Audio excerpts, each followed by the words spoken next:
क्या किया था, कॉम्पटन प्रभाव, कॉम्पटन इफेक्ट पूरा हो गया था, जो कि मोस्ट इंपोर्टेंट है, जाते ही याद कर लेना चाहिए था तुम्हें, जो कि नहीं किया होगा। अब बताओ, मैंने आपसे कहा था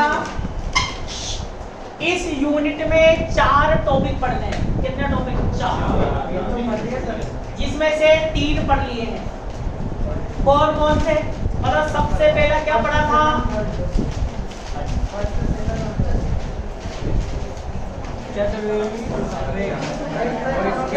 सबसे पहले तो अपन ये सीख गया था कि चतुर्विम संवेग संरक्षित रहता है, फॉर मोमेंटम कंजर्व रहता है। उसके बाद लिखी थी पहली घटना, क्या थी?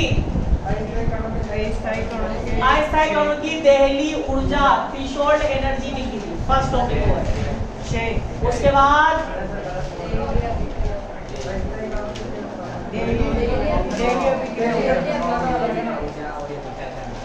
देहली अभिक्रिया ऊर्जा, लेकिन गलत की देगी।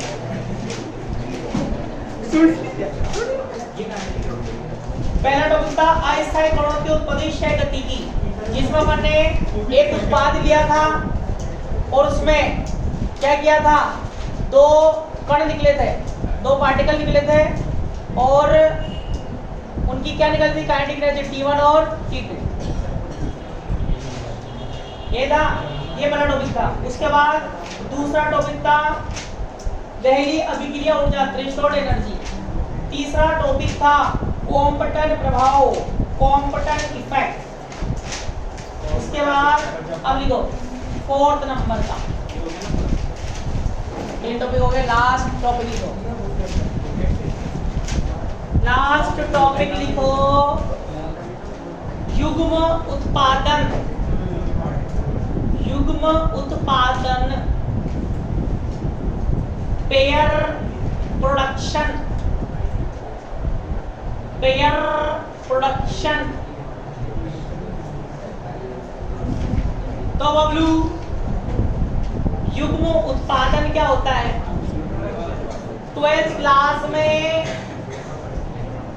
जब पहला टॉपिक पढ़ाते हैं आवेश, चार्ज, तो वहां पर बताते हैं डायरेक्टली, बेटा ये युग्म उत्पादन है, ये युग्म विनाश है, क्योंकि वहां पर आपको पढ़ाते हैं आवेश संरक्षण, चार्ज कंजर्वेशन। तो जब आवेश संरक्षण के एग्जाम्पल लिखाते हैं, चार्ज कंजर्वेशन के एग्जाम्पल लिखाते हैं, तो वहां पर एग्जाम्पल के रूप में लिखाते हैं। तो बड़ा युग्म उत्पादन क्या होता है कि जब गामा फोटोन या गामा कण जब नाभिक से रिएक्शन करता है, गामा कण जब नाभिक से रिएक्शन करता है, नाभिक से क्रिया करता है, तो इलेक्ट्रॉन और पॉजिट्रॉन,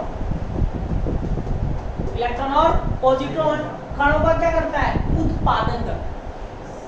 इसको अपन क्या बोलते हैं, युग्म उत्पादन, पेयर प्रोडक्शन।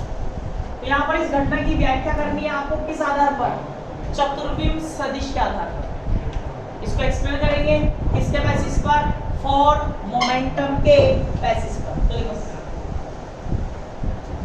पहले हिंदी वाले लिखो, जब इलेक्ट्रॉन कोमा पॉजिट्रॉन से मिलता है तो गामा कण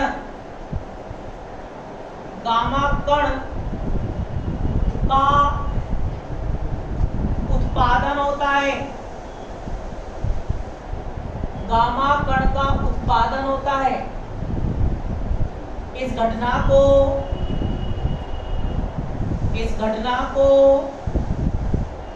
शून्य कण की घटना कहते हैं, शून्य कण की घटना कहते हैं। शून्य कण क्यों बोलते हैं इसको, शून्य कण की घटना क्यों बोलते हैं, क्योंकि जो फोटोन होता है द्रव्य का मूल कण नहीं है, मतलब मैटर का फंडामेंटल पार्टिकल नहीं है। फोटोन क्या होता है? प्रकाश का क्वांटा। प्रकाश का क्वांटा लाइट का क्वांटा, द्रव्य का मूल कण नहीं होता है, इसे क्या बोलते हैं? इसको शून्य कण। तो द्रव्य का मूल कण नहीं है। द्रव्य के मूल कण कौन कौन से हैं? मैटर के फंडामेंटल पार्टिकल कौन से हैं? प्रोटॉन, इलेक्ट्रॉन, न्यूट्रॉन, ये सब क्या है? मूल कण।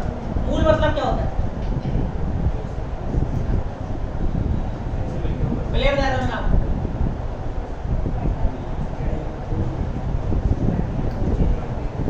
जैसे मैं बोल सकता हूं द्रव्यमान पदार्थ का मूल गुण है।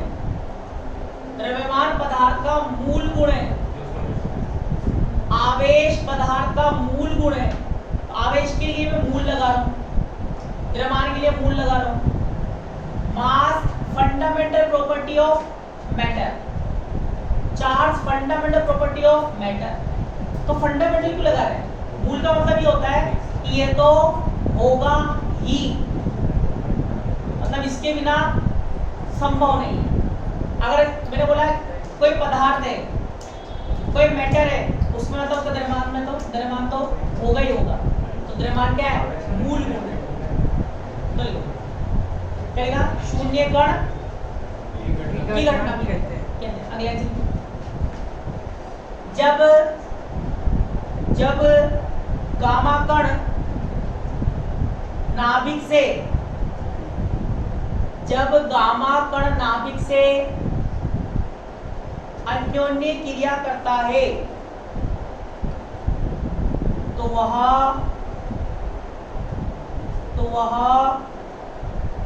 इलेक्ट्रॉन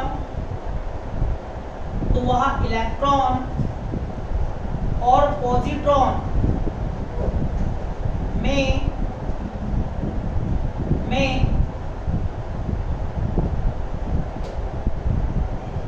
विभक्त हो जाता है, विभक्त हो जाता है। इस घटना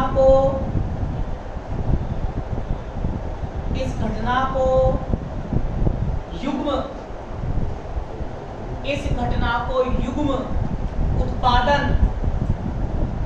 कहते हैं। युग्म उत्पादन कहते हैं। अब बताओ, ये गामा है, ये आपतित कण है। इसको आप बताओ, अगर आपको याद हो, मैंने लिखा था बी स्थिर था, रेस्ट में था, ए आया, ये किसमें टूट गया था? सी प्लस डी में। ये सी हो गया, ये डी हो गया, ये बी हो गया, ये क्या हो गया? ए। तो ये ए बी को दो भागों में तोड़ रहा है, पर कब तोड़ पाएगा? जब इसकी ऊर्जा कितनी हो?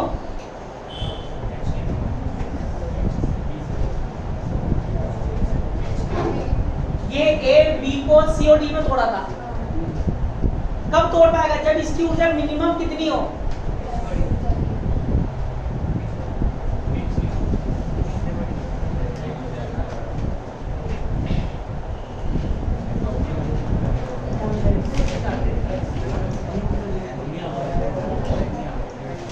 अबे बबलू पढ़ा तो दिया। देहली ऊर्जा के बराबर हो, ये तो तोड़ेगा ये। थ्रेशोल्ड एनर्जी इक्वल होता है, दो पार्ट में डिवाइड होगा। तो गामा की नाभिक से रिएक्शन हुई, क्या निकला? इलेक्ट्रॉन और पॉजिट्रॉन। तो ये इलेक्ट्रॉन पॉजिट्रॉन में कब टूटेगा? जब इसकी ऊर्जा किसके बराबर हो? देहली ऊर्जा के बराबर। तो यहाँ पर अपन को ये देखना है, सुनना ध्यान से। युग्म उत्पादन तब होता है बेटा जब इसकी ऊर्जा देहली ऊर्जा के बराबर हो। देहली ऊर्जा की क्या हो? बराबर। साथ में युग्म उत्पादन में बाह्य क्षेत्र की भी आवश्यकता होती है। कौन सा क्षेत्र? बाह्य क्षेत्र। मतलब अगर आप युग्म उत्पादन करना चाहते हो, पेयर प्रोडक्शन करना चाहते हो, तो थ्रेशोल्ड एनर्जी के साथ साथ एक्सटर्नल फील्ड की भी आवश्यकता होती है। तो आपको यहाँ पर ये सिद्ध करना है कि देहली अभिक्रिया में, सॉरी युग्म उत्पादन में, पेयर प्रोडक्शन में देहली ऊर्जा के साथ साथ बाह्य क्षेत्र की भी क्या होती है? आवश्यकता। ये अपन को यहाँ क्या करना है? सिद्ध करना है। पेयर प्रोडक्शन में थ्रेशोल्ड एनर्जी के साथ साथ क्या चाहिए होता है? External field. ये क्या करना है? प्रूव करना है। तो लैंग्वेज में भी बोल सकता है, लैंग्वेज में क्या बोलते हैं? सिद्ध करो, सिद्ध करो युग्म उत्पादन में दहली ऊर्जा के साथ साथ बाह्य क्षेत्र की भी क्या होती है? आवश्यकता। तब भी ये करना है। बोल देगा कि भाई पे प्रोडक्शन में थ्रेशोल्ड एनर्जी के साथ साथ किसकी रिक्वायरमेंट होती है? External field. तब भी ये करना है। बोलो अगला आंसर देखो, युग्म उत्पादन में, युग्म उत्पादन में दहली ऊर्जा के साथ साथ, दहली ऊर्जा के साथ साथ बाह्य क्षेत्र की भी, बाह्य क्षेत्र की भी आवश्यकता होती है, बाह्य क्षेत्र की भी आवश्यकता होती है।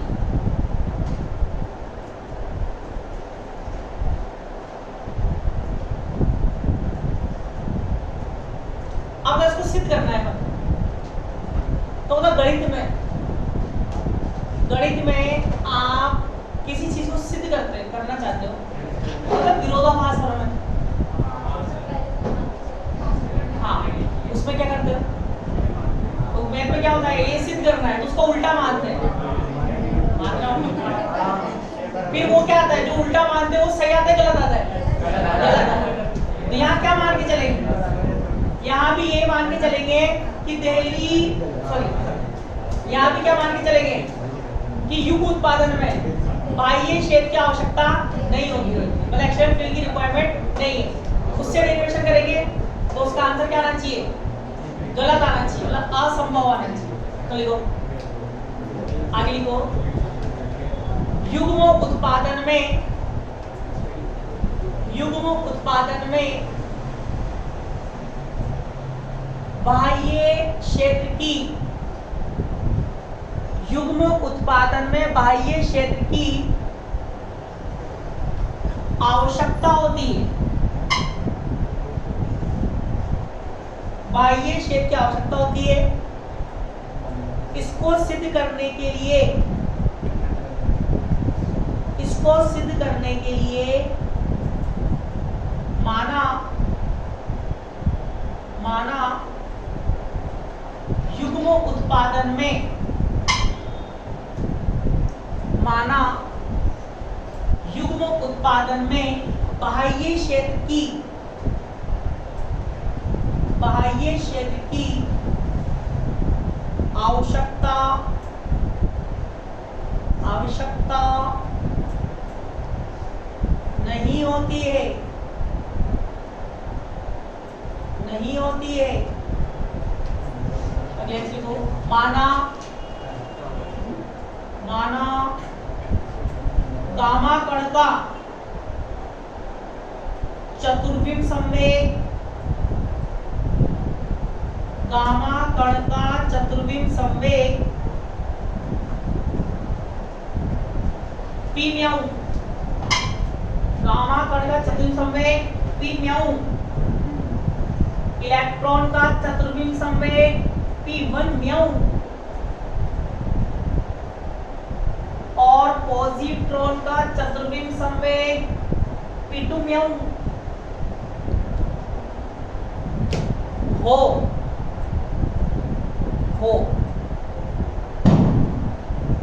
अब आवाज मत रखना।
electron interact with positron,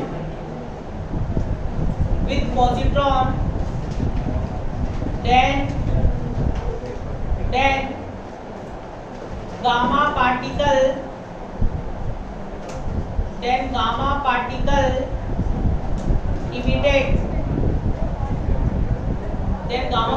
emitted. If gamma particle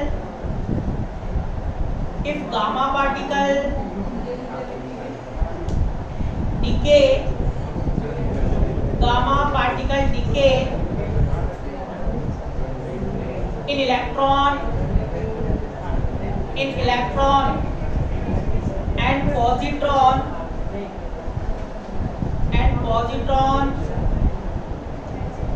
then this event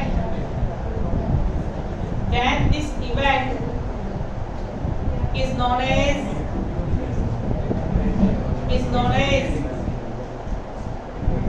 pair production.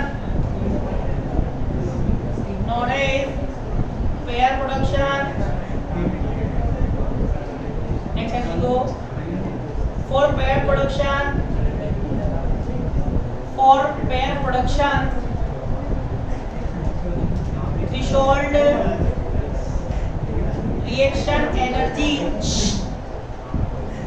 threshold reaction energy is required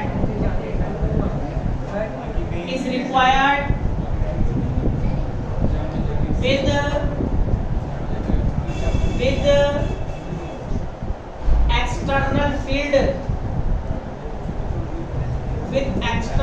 field. Next as we go, let external field is not required. Let external field is not required for pair production.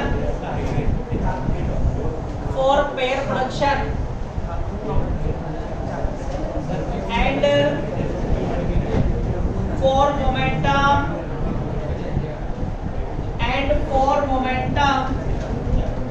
of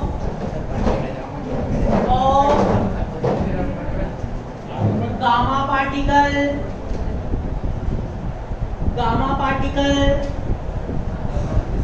comma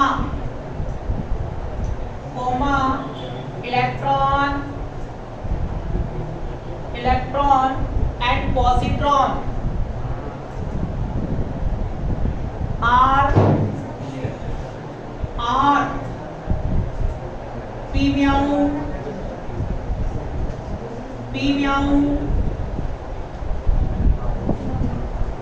P1 meow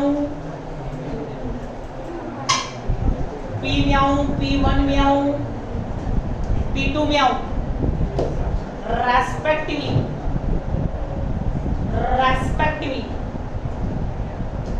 अब देखो तो बताओ gamma कण photon ये photon, तो photon electron और proton में divide हो रहा है, इलेक्ट्रॉन और पॉजिट्रॉन। तो इसका चतुर्विम समवेग फोर मोमेंटम क्या माना P, इसका कितना है P म्याऊ, इसका P1 म्याऊ, उसका P2 म्याऊ।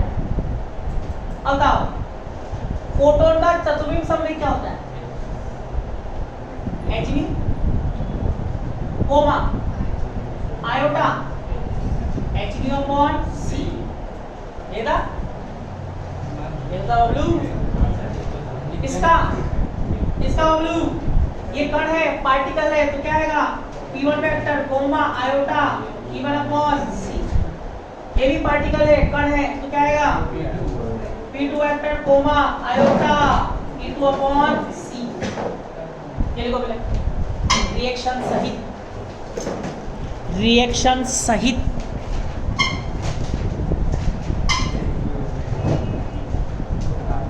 जल्दी से चलो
करेंगे?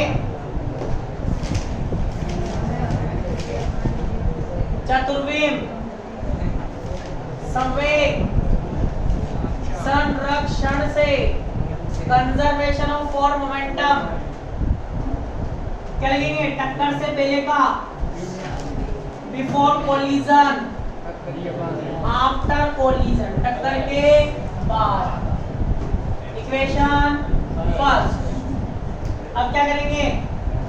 इक्वेशन एक का इसी के साथ, इक्वेशन एक का इसी के साथ अदिश गुणनफल करने पर बताओ क्या आएगा? P1 म्याऊ का स्क्वायर, सॉरी P म्याऊ, P1 म्याऊ प्लस P2 म्याऊ का स्क्वायर। नहीं लिख सकते? नहीं लिख सकते। P म्याऊ स्क्वायर क्या आएगा? P1 म्याऊ स्क्वायर, P2 म्याऊ स्क्वायर, 2P1 म्याऊ, P2 म्याऊ। यही है इक्वेशन।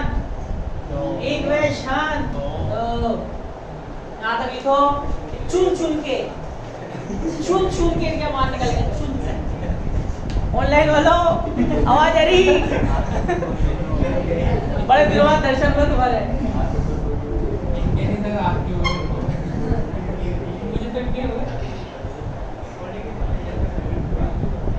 ऐसे दे रहे तुम्हारे, क्या बात है?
अब देखो, अब बताओ क्या करेंगे? चुन चुन के इनके क्या करेंगे? मान निकालेंगे। मान बताओ, सबसे पहले क्या लिखेंगे? P म्याऊ का स्क्वायर। बताओ P म्याऊ क्या था? H न्यू अपॉन C है ना? उसमें लिखा था, नहीं लिखा आपने? ऊपर जो लिखा है ना, उसमें H न्यू होता है, H न्यू अपॉन C। पहले जो अपन ने P म्याऊ लिखा है ऊपर, वहां भी लिखो, C लगाओ वहां भी, और comma iota H nu upon C। क्या आएगा? H न्यू अपॉन C, भाई इसी का इससे गुणा करेंगे ना, comma iota H nu upon C। क्या आएगा? H संवेग को संवेग से, मोमेंटम को मोमेंटम को, एनर्जी को एनर्जी से, H square new square C square.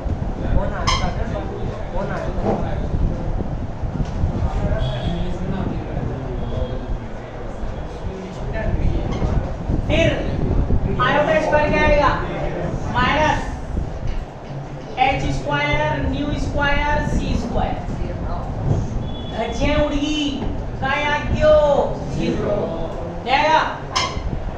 कैसे? चलो P1 म्याऊ स्क्वायर, P1 की वैल्यू क्या है? P1 vector comma iota E1 upon C, और अब P1 vector comma iota E1 upon C। को संवेग से करोगे तो p1 square iota iota minus e1 square upon c। फिर वही आपेक्षीय ऊर्जा संवेग में संबंध है, रिलेटिविस्टिक एनर्जी और मोमेंटम p1 स्क्वायर माइनस क्या होता है e1 का स्क्वायर का मान p square c square plus m not square c की पावर 4 1 है क्या लगा देंगे 1 अपॉन ये m नोट की जगह भी नहीं आप c स्क्वायर। द्रव्यमान समान होता है। अब बताओ ये तो कट ही जाएगा, क्या बचेगा माइनस का m नॉट स्क्वायर c की पावर c का स्क्वायर। ये तो बचेगा नहीं बचेगा? ऑनलाइन वालों तो बोल रहे हो आज। अब बताओ क्या लिखेंगे p2 म्याऊ स्क्वायर क्या आएगा p2 vector comma iota e2 upon c p2 vector comma iota e2 upon c p2 square e2 square c square p2 square minus p2 square c square m not square c की power 4 भाटो c square आएगा। इससे इसकी value उठ जाएगी, LCM लेंगे क्या हो जाएगा माइनस का m not square c square. आगे चलो अब कौन बचा p1 म्याऊ p2 म्याऊ p1 vector comma iota e1 upon c dot क्या आएगा p2 vector comma iota e2 upon c। ये लिख सकते ये लिख सकते संवेग को संवेग से करेंगे p1 vector dot p2 vector. भाई यहाँ भी क्या आया था p1 vector dot p1 vector, p1 p1 क्या हो जाता है p1 स्क्वायर। यहाँ पर भी क्या बनता है p2 vector dot p2 vector, तो क्या बन जाता है p2 स्क्वायर। भाई यहाँ तो अलग अलग है तो डॉट लगा। आगे चलो iodo iodo minus minus e1 e भाई ये तो अदिश है, स्केलर है तो डॉट तो आएगा अपॉन अपॉन c स्क्वायर। अब बताओ बोचा बोचा जानता है डॉट हटता है तो आता है अरे आता है cos थीटा माइनस e1 h c अच्छा क्या हुआ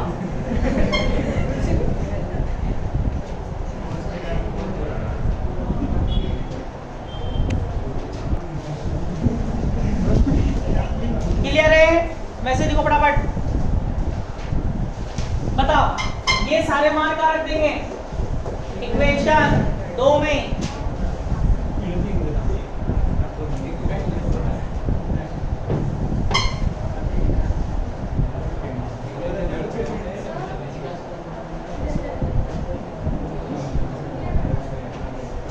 क्या लिखेंगे तब इक्वेशन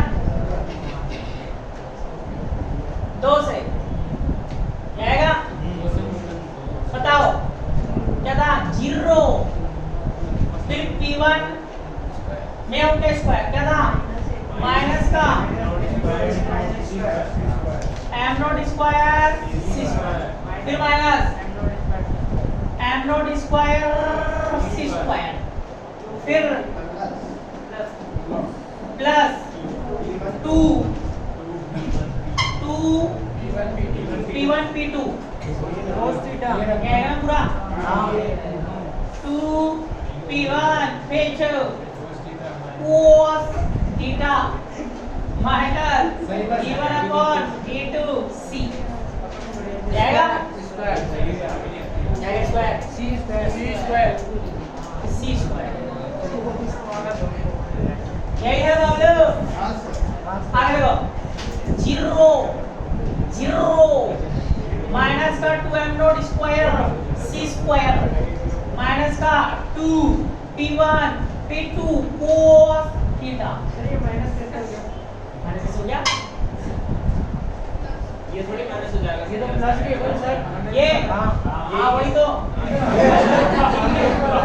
ये अंदर जाके माइनस लगेगा, तो ये क्या हो जाएगा माइनस का 2 E1 E2 upon C square.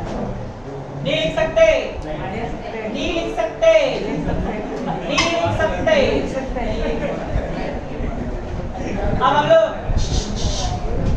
अगर मैं इसको ऐसा लिख दूं, अगर मैं इसको ऐसा लिख दूं 2p1 p2 cos थीटा minus 2e1 e2 upon c square बराबर बराबर m not square c square. नहीं लिख सकते, नहीं लिख सकते, दुष्क्याओ दुष्क्याओ दुष्क्याओ।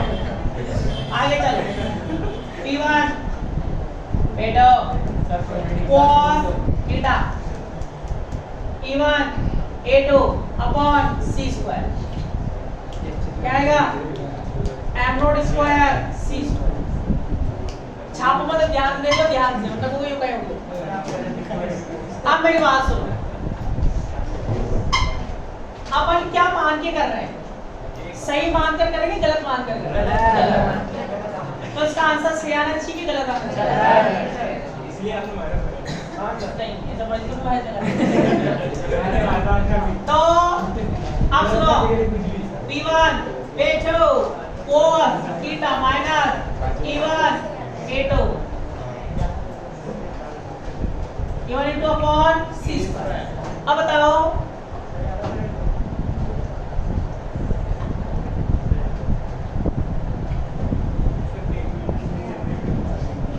दो मिनट रुक जाओ। चले अभी बात सुनो, सुनना ध्यान से। यह है द्रव्यमान सदैव पॉजिटिव, द्रव्यमान सदैव क्या होता है धनात्मक। c क्या है प्रकाश का वेग, लाइट वेलोसिटी 3 × 10⁸ का स्क्वायर। तो बताओ इसका जो आंसर आएगा, ये जो आंसर आएगा m not square c square, zero से बड़ा आएगा कि छोटा आएगा? जीरो से क्या आएगा बड़ा, बड़ा आएगा। तो यहाँ लग रहा है इक्वल, बराबर है ना। तो ये वाली साइड जीरो से बड़ी, यहाँ लग रहा है बराबर। तो मैं क्या बोलती है ये भी जीरो से क्या आएगी नहीं लिख सकते। अब देखो क्यों लिखा देखते जाओ, ये पता जाएगा 2 मिनट में। अब बताओ मैं इसको क्या लिख सकता हूँ Bablu p1 p2 cos theta. अगर मैं इसको उधर भेज दूं तो क्या आएगा प्लस p1 a2 अपॉन का स्क्वायर। नहीं लिख सकते, अब लिख सकते ना। आगे चलो, अगर मैं इसको ऐसा लिख दूं cos theta e1 upon c e2 upon c और p1c p2c। नहीं लिख सकते, नहीं लिख सकते, अब लिख सकते हैं ना। अब बताओ जब हम इसको सोल्व करेंगे, जब इसको अपन सोल्व करेंगे तो इसका आंसर क्या जीरो आ सकता है?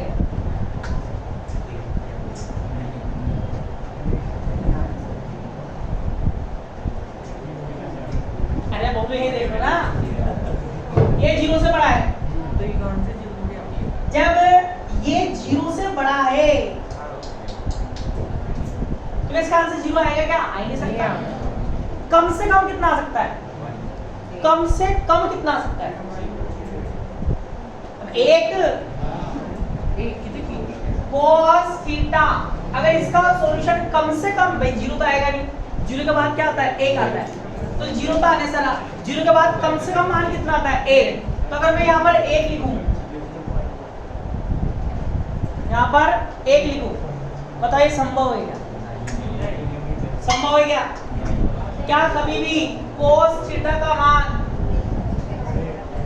1 से बड़ा हो सकता है क्या? cos की मिनिमम वैल्यू -1, मैक्सिमम वैल्यू क्या होती है? +1, जो कि क्या है? जो कि असंभव है, which is impossible। इसका मतलब सिद्ध हो गया क्या? अपने क्या मान का डेरिवेशन किया था कि युग्म उत्पादन के लिए बाह्य क्षेत्र की आवश्यकता नहीं होती है, तो यहाँ पर आएगा असंभव है, मतलब होती है, तो छापो।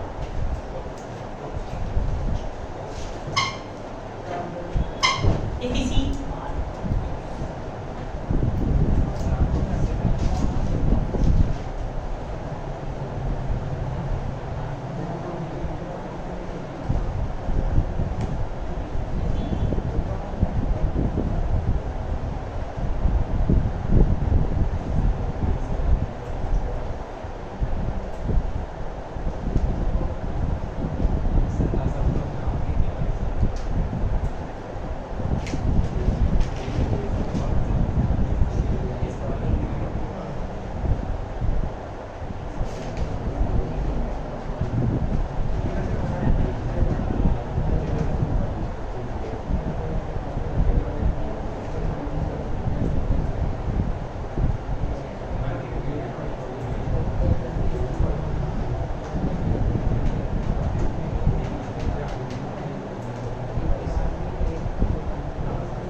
आता स्पष्ट है कि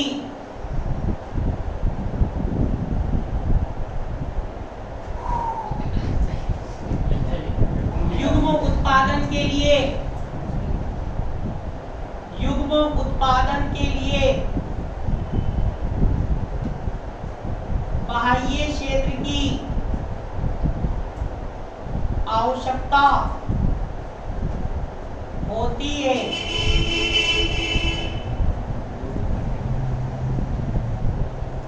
अंग्रेजी वाले लोग which is not possible,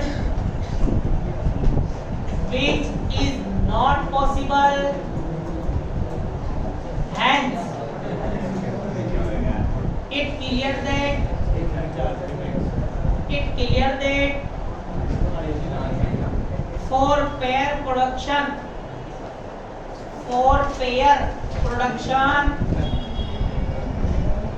external field is required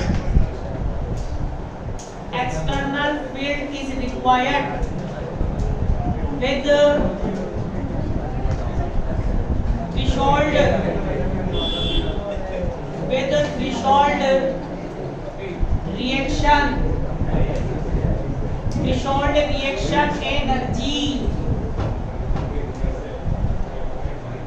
threshold reaction energy